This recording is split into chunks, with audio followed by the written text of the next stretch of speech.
Euskara udalean, euskara herrian, euskara zartzen dugu ta euskara zeman. Euskara edan genuen amaren titian, euskara edan nahi dugu iturri berrian. Euskara edan nahi dugu iturri berrian. Sustraietan tinko, abarretan brinko, ahoa bizi-bizi, belarria presenti, tinko eta brinko euskara.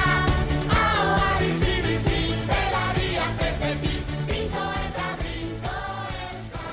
Bueno, ez dakitula, batipat nola juntza egiten hastia, oso torrun da.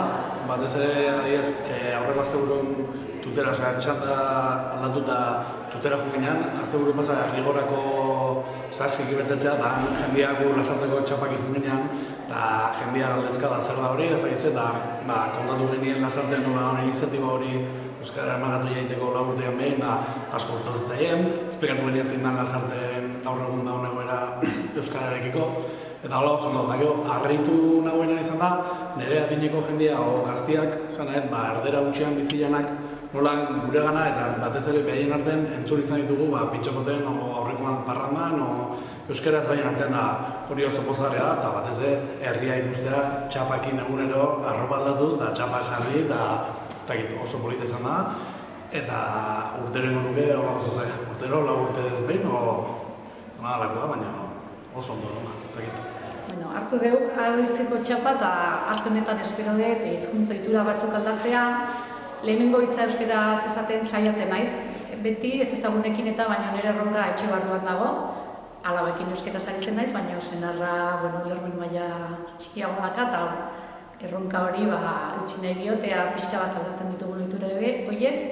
Eta pixka kalean eta ezagunekin eta ere pixkatea lortzen da.